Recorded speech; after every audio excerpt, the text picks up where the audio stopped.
Olá, sou a Paty Ramalho, Personal Organizer, e vim aqui falar como foi minha transição de carreira do CLT para a profissão. Como eu mencionei no vídeo anterior, foi uma saga, literalmente uma saga, para poder me encontrar profissionalmente, né? No sentido do que eu quero fazer, com o que eu quero trabalhar para o resto da vida. Então, quando eu tive finalmente, né, a luz, que eu quero ser personal organizer, eu tive que fazer todo um planejamento para poder fazer essa transição da melhor forma possível. Então vamos lá. Foram 3 tipos de planejamento. O primeiro deles foi de carreira. Por quê? Porque eu estava, né, no emprego CLT e ia passar a empreender, que já é uma mentalidade completamente diferente.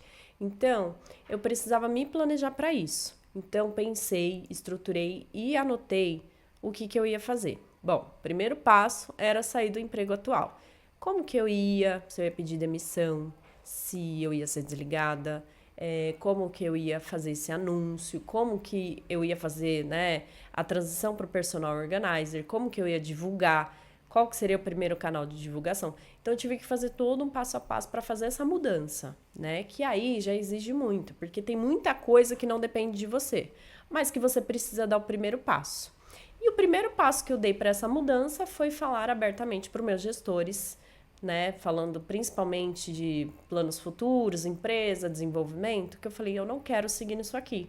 Não na área de RH, né? Não só aqui na empresa, como em todas as outras. Eu quero transitar de carreira, eu vou mudar completamente de carreira. Esse foi o primeiro passo, que aí deu sequência para demais, né, outras partes aí que foi importante para eu conseguir transitar. O segundo planejamento foi o de rotina. Parece bobo, mas eu tive que me planejar muito em relação ao meu dia a dia para fazer isso aqui acontecer. Porque eu trabalhava 8 horas por dia para mais, né? Na minha empresa, como analista de RH. E eu precisava planejar meu dia, porque além do meu trabalho que eu já fazia, eu precisava à noite, nos finais de semana, fazer toda a ação que eu precisava para seguir com a minha empresa, ou melhor, construir a minha empresa do zero. Então, eu trabalhava e à noite, nos finais de semana, eu fazia curso, estudava. Afinal de contas, uma mentalidade de empreendedor é completamente de mentalidade CLT. Fazia todo um passo a passo do que eu precisava fazer para minha empresa acontecer. Então, eu tive que estruturar muito bem a minha rotina. E a dica que eu dou aqui, que eu fiz e que deu muito certo, é não furar um dia sequer com esse planejamento. Por quê? Eu tinha toda uma lista ali para seguir na minha rotina. Eu colocava coisas de autocuidado também, como exercício, corrida, meditação e também atividades com a empresa. Que aí as atividades com a empresa, que era a minha empresa, eu tinha uma outra lista, que era o passo a passo. Então, por exemplo, dia 1, abrir o MEI. Dia 2, criar identidade visual. Dia 3, criar a essência da empresa. Não necessariamente nessa ordem, tá? Só dando um exemplo. Dia 4, criar missão, visão, valores. Dia 5, objetivos, médio, curto, longo prazo. Eu tive que seguir todo esse passo a passo e seguir essa rotina. Eu não furei comigo por 1 ano e meio. E eu acho que só essa autodisciplina foi mais que o suficiente para eu conseguir chegar até onde estou hoje. Então, faça um planejamento de rotina e não fure com você, porque é isso que vai fazer você chegar onde você quer. Foi aí que eu me apaixonei pelo tema rotina e produtividade. Parece besteira, mas por 9 anos na minha vida eu sempre falei de desenvolvimento, de metas com todos os funcionários, porque afinal de contas era do RH, mas eu nunca seguia isso. E quando de fato eu segui, eu vi o poder que isso tem. Porque, gente, eu me sentia mega útil, assim. Eu tava fazendo coisas acontecer e eu falei, caraca, por que eu nunca fiz isso antes? Mas é só você se planejar, seguir uma rotina que você faz acontecer.